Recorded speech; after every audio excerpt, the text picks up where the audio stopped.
แห่งคักระบบดินจ้ะนะแห้งคักเลยเห็นได้ป่ะแต่ยังบ่ได้ยังบ่ได้มันคัดเทิง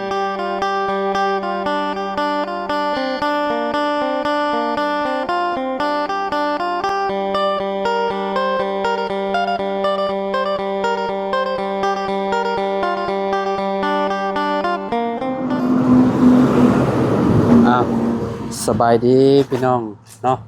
พบมาพ่อกันอยู่พี่น้อยเนาะเพื่อนน้องซอนพี่น้อยเนาะชายโสดพี่น้อยเนาะโอ้เฮ็ดหยังนี่น้องฮะน้องซอนสบายดีโอ้โธ่แฟนเติร์ดเราเฮ็ดพี่น้อยเนาะทำความสะอาดบ่นี่นะว้ามีหยังในตู้เย็นนี่โอ้อาหารการกินพี่น้อยเนาะแจวยังเหลือบ่แจวแจวมะขามอยู่หั่นแหละ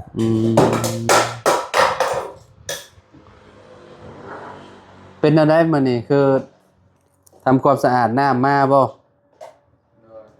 น้ำมันมาแล้วมันเป็ดเองฮะน้ำมันมาเลยมันเป็ดเองน้ำมาแล้วน้ำปิดอีกแล้วอ้าวแสดงว่าก็เจ้าปิดเอาไปทางอื่นตัวนี่เนาะจักแหละอย่าไปทางอื่น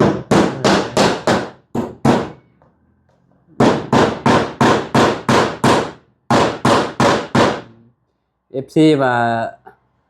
บอกน้องซ้อนว่าตอกตะปูน่ะบ่ต้องตอกต้อมๆๆๆบาดเดียวคอยตอกป๊อกตอกเฮ็ดแบบตึ๊บๆๆๆน่ะไม่เท่าใดก็ไม่จะไม่อ่อนก็อันนั้นคือเก่างอคือเก่าตะปูน่ะคะแนนเฮาใส่แฮงบาดเดียวเด้พี่น้องเอ้ยเนาะใส่เฮ็ดโอ้โอ้ทูแล้วบ่นี่นี่แลนกระเบื้องนี่โอ้คักพี่น้องเอ้ยเนาะเพื่อนแม่นฮะเอ้าวัยรุ่นเด้หายากได้วัยรุ่นคือเจ้าสิทำความสะอาดเทือนสะอาดซะหยุดเลยหน่อยซักเด้ซักผ้าห่มบ่อ้าวน้ำหยุดแล้วบาดนี้ก็บ่แล้วนี่เนาะซักน้องซักไปส่งเสื้อโอ้เจ้าสิได้ไปซักอยู่น้ำห้วยและนางซอนทำความสะอาดพี่น้องเอ้ยเนาะ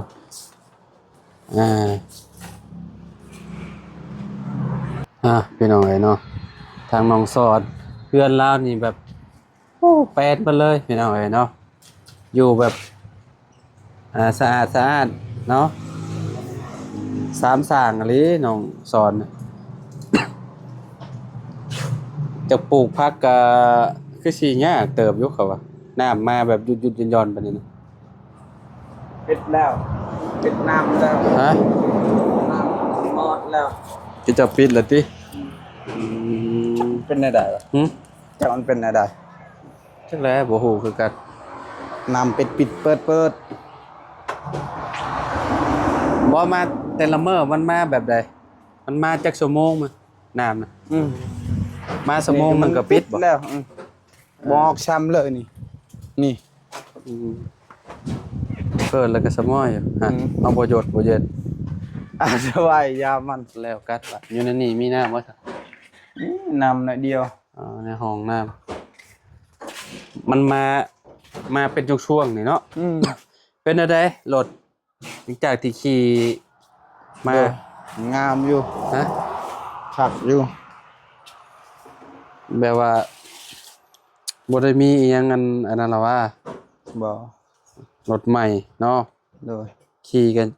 ยังนิ่มอยู่พี่น้อยเนาะโดย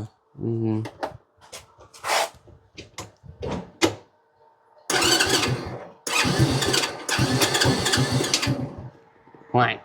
น้ำมันเบิดบ่จักอันนี้มันหมดแล้วพี่น้อยเนาะสภาพน้องซ้อนว่าก็ยังขี่ได้ ปกติพี่น้องเอ้ยรถเพิ่นเนาะไปฮอดใช่แหละน้องกลับไปฮอดใช่แหละ ไปฮอดอยู่บ้านหยัง เปิดเก่งทอง อืม ยังบ่ได้เข้าเซโปนตินี่ บ่ยังบ่ได้ไป ยังบ่เคยเนาะไปไกลสุดนี่บ้านเก่งทองบ่ บ้านอะไร ฮะ บ้านอะไรนะ บ่บ้านอะไรก็ก่อนฮอดบ้านเก่งทองล่ะ เออ บ้านกะลุกเจ้าเคยไปบ่จ้ะ เคย เอารถคันนี้ได้ อืม โอ้แสดงมาก็ไปฮอดเกือบฮอดบ้านเก่งจองแล้วซะ โดย ยังเหลือน้อยเดียวน่ะ โดย เนาะไปไกลเติบแล้วสายแดนนี่ยังบ่เคยไปเนาะ ไปแล้ว ไปแล้วไปมาแล้ว ไปแล้ว ไปหลายบ่อนแล้วซะนี่เนาะ โดย ได้จักกิโลเลยน้องปอโต22เลยพี่น้องไอ้เนาะ22กิโลแล้วเนาะถือว่าแบบเห็นบ่22กิโลนะเบิ่งกันแบบได้นี่พี่น้องเอ้ยไม้มันนี่หรือว่า225บ่หรือว่าจังใด225กิโลบ่กดขี่มา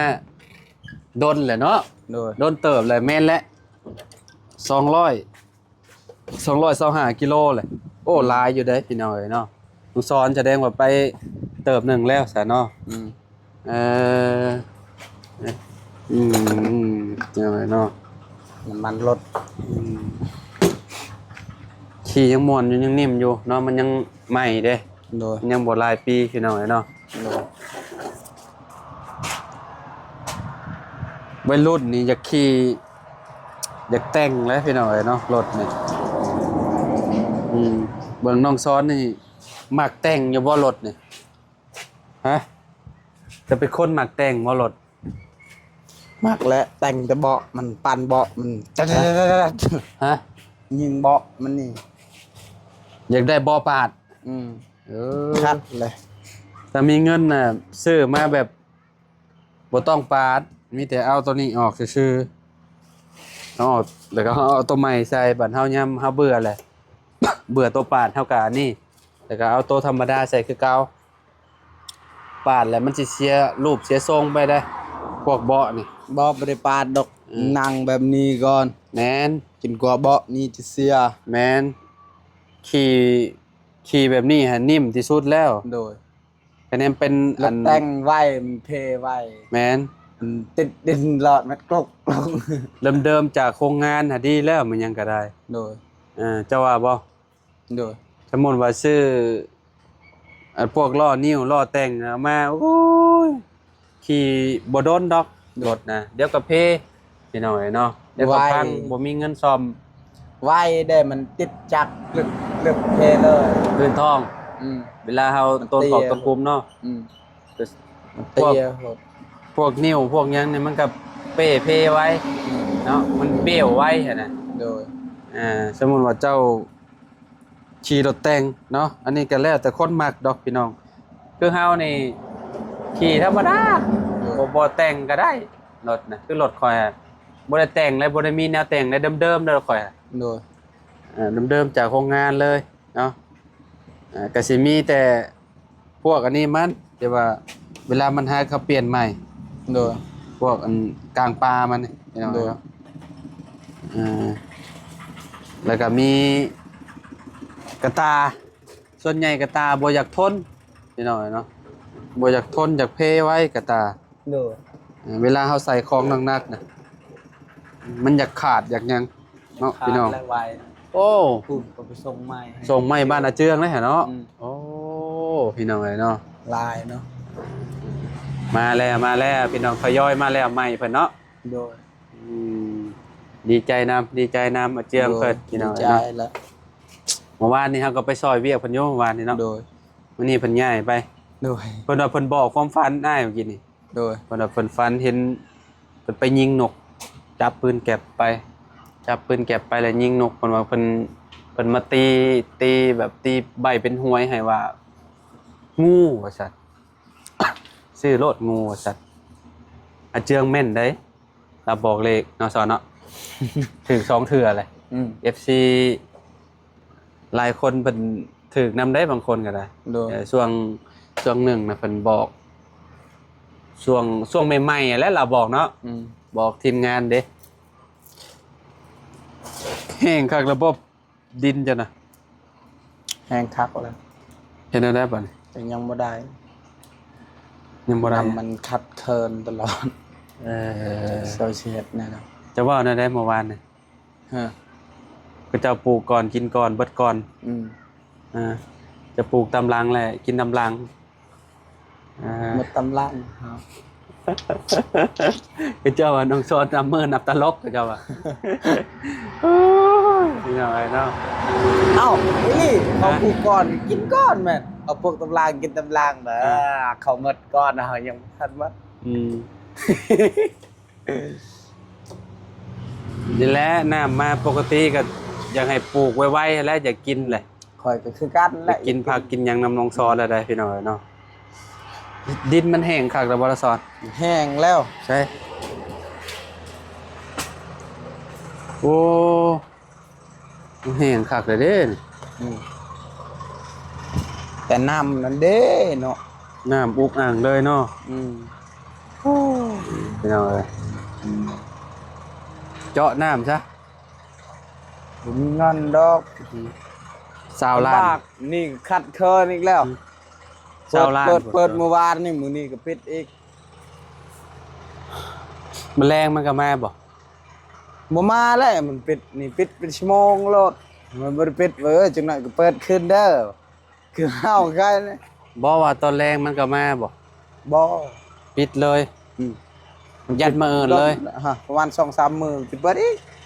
2-3 มื้อจะเปิดมาโอ้แม่นบ่พี่น้องเนาะคือเจ้าเจาะน้ำมีบ่ทางน่ะ เจาะน้ำแล้ว อืม เขาบ่อยากมันลำบากแล้วค่า เจ้าเจาะน้ำเองเลยเนาะ อืม คือเจ้าบ่อยากลำบากพี่น้องเอ้ยคนก็เจ้าแบบก็เจ้ามีเงินก็เจ้าเจาะเอง พี่น้องเอ้ยเนาะนี่เครื่องเจาะบ่คือกันกับบ้านหนองหัวเนาะ โดยเครื่องใหญ่ อืม 18 ล้าน อันนี้ก็18 ล้านบ่นี่ก็ได้ โดย18 ล้าน ก็คืออันเดียวกันนั่นแหละพี่น้องเอ้ยเนาะเจาะลมคือกันเนาะของเจ้าเนาะ โดยลมเรื่องแต่รุ่นใหญ่นี่มันบริยานเลยสำใดมันเข้ามา คืออยู่บ้านข่อยน่ะ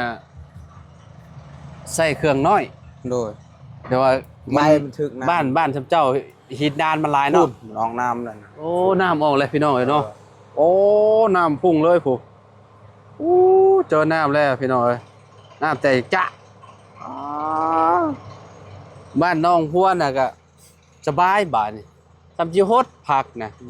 น้ำแบบโอ้สะอาดใสงาม ครับ บ่ต้องรอน้ำประปา โดย น้ำประปามามื้อ1 2มื้อหยุดแหละ โดย อยากซักผ้าก็ซักบ่ได้คือวันนี้แล้วนี่เจ้าว่าสิซักให้มันแล้วพอห่มพอเฮมก็ ปิดอีก ปิดอีกเลย ยังแต่ อ่า หากันแล้วซัก เจ้าสิเฮ็ดจังได๋บัดนี้แช่น้ำไว้บัดนี้บ่อ๋อฮัลโหลบ่ไรโดยหยุดอีกแล้วโดยมาแต่ไสกินข้าวบ่เป็นไงรสชาติครั้งแรกบ่หรือว่ากินค่อยก็อยากซิมอยู่อยากกินสดร้อนๆน้องเบิ่ง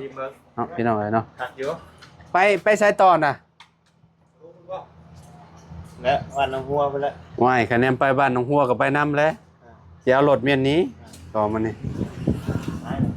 ฝากรถนี่เด้อ โดย จะไปใส่อยู่บ่ บ่ คะแนนบ่ไปใส่ฝากรถว่า โดย เนาะสิไปบ้านหนองหัวก่อนพี่น้องเอ้ยเนาะเพราะว่าไปทางเดียวกันพี่น้องเอ้ยเนาะไปซะเนาะ โดยสบายดี โดยสบายดีเด้อพี่น้องเอ้ยเนาะมาถึงจังว่าคนโสดเพิ่นเฮ็ดความสะอาดเทือนพี่น้องเอ้ยเนาะโอ้สะอาดคักกะลีได้พี่น้องเอ้ยเนาะทางน้องสอนมันก็ได้เนาะยอมรับแล้วพี่น้องเป็นคนแบบมักสะอาดอยู่สะอาดพี่น้องเอ้ยเนาะไปอยู่ดีมีแฮงพี่น้องเอ้ยเนาะพ้อกันใหม่สบายดีเด้อพี่น้องเด้อเนาะโดย